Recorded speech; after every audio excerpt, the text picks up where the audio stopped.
Hello student, मैं राज sir राज physics classes में आपका स्वागत करता हूं। तो आज हम लोग देखते हैं फटाफट सीरीज़ का पार्ट 2। ठीक है ना। इसमें देखेंगे हम लोग 15 क्वेश्चन। तो चलिए फटाफट आंसर मारते हैं और आप लोग सेट मारिएगा तो सेट के साथ जो है आंसर कमेंट कीजिएगा किसका कितना नंबर आ रहा है। ठीक है, तो चलिए हम लोग देखते हैं। 15 नंबर क्वेश्चन तक हम लोग देख चुके थे। आज हम लोग जो है 16 नंबर देखते हैं। तो पहला क्वेश्चन है, विष के दांत कहानी किस वर्ग के अंतर्विरोधों को उजागर करती है? तो आंसर हो जाएगा मध्यम वर्ग को। ठीक है ना। नेक्स्ट क्वेश्चन पे चलते हैं। कासू मदन के साथ किस खेल में शरीक होना चाहता था? तो कासू जो है मदन के साथ यह कौन सा खेल था? तो लट्टू घुमा रहा था, लट्टू घुमाने वाला खेल था। ठीक है, अगला चलते हैं। सेन साहब किसके व्यंग से ऐंठ कर रह गए थे? तो आंसर हो जाएगा पत्रकार महोदय के व्यंग से। अगला क्वेश्चन है, मदन की उम्र क्या थी? तो ये मदन का उम्र क्या था? 5 से 6 साल था। ठीक है ना। अगला चलते हैं। मदन किसका पुत्र था? तो ये याद रखना है, मदन किसका पुत्र था? गिरधर का था। ठीक है ना, गिरधर लड़का था। अगला हम लोग देखते हैं। अगला देखते हैं, नलिन विलोचन शर्मा पटना विश्वविद्यालय के हिंदी विभाग के अध्यक्ष कब बने थे? तो ये याद रखना, हिंदी विभाग के अध्यक्ष जो बने थे ये 1959 ईस्वी में बने थे। कब बने थे? 1959 में। तो याद रखना, नलिन विलोचन शर्मा का जन्म जो हुआ था वो पटना में ही हुआ था, पटना के बदरघाट में हुआ था। ठीक है ना। तो कब हुआ था? तो 1916 ईस्वी में हुआ था। कब हुआ था? तो देखिए 1916 में हुआ था। याद रखना 1916 में पटना के बदरघाट में हुआ था, अर्थात ये बिहार का था। तो क्वेश्चन ये भी दे सकता है। ठीक है ना।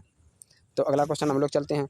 नलिन विलोचन शर्मा का जन्म कब हुआ था? तो ये याद रखना 18 फरवरी 1916 को हुआ था। और यदि आपको बता दें कि जो पटना का हाईकोर्ट है, हाईकोर्ट का भी जो स्थापना 1916 में ही हुआ था। ठीक है ना, ये भी याद रखना है कि हाईकोर्ट का स्थापना कब हुआ था? 1916 में हुआ था। ठीक है, पटना हाईकोर्ट का। नेक्स्ट क्वेश्चन पे चलते हैं।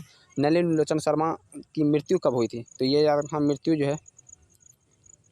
मृत्यु 12 सितंबर 1961 को हुआ था। मृत्यु 12 सितंबर 1961 को हुआ था। ठीक है, नेक्स्ट पे चलते हैं। नलिन विलोचन शर्मा का जन्म कहाँ हुआ था? तो आंसर हो जाएगा बदरघाट, पटना में हुआ था। ठीक है, नेक्स्ट क्वेश्चन पे हम लोग चलते हैं। दृष्टिकोण किनकी रचना है? तो ये आंसर हो जाएगा नलिन विलोचन शर्मा की।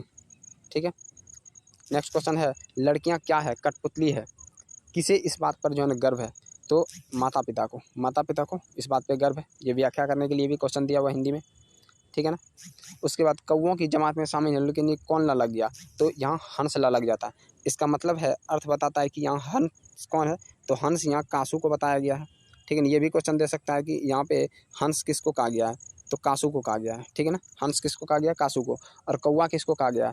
मदन को। ये याद रखना आपको, कौवा किसको कहा गया है? मदन को कहा गया है। ठीक है ना। तो नेक्स्ट क्वेश्चन पे हम लोग चलते हैं।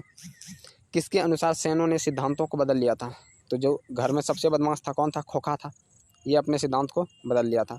नेक्स्ट क्वेश्चन पे हम लोग चलते हैं। सेन साहब की कितनी लड़कियां थी? तो ये आंसर हो जाएगा 5 लड़कियां थी।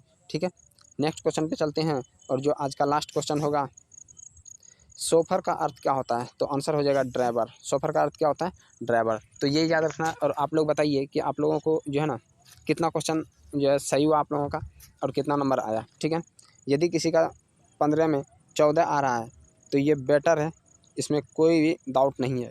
ठीक है ना। लेकिन यदि ये जो है 12 लाता है तो गुड है, लेकिन उसको और अच्छा से तैयारी करना चाहिए। ठीक है ना। और यदि 12 से कम हो रहा है तो वेरी बैड है। ठीक है ना, वेरी बैड है। तो ये नहीं होना चाहिए। तो आप लोग जो है बताइए कितना नंबर आया, कमेंट करके बताइएगा। ठीक है ना। कैसा लगा आपको वीडियो जरूर कमेंट कीजिएगा। चलिए मिलते हैं नेक्स्ट जो है फटाफट सीरीज़ में। तब तक के लिए जय हिंद,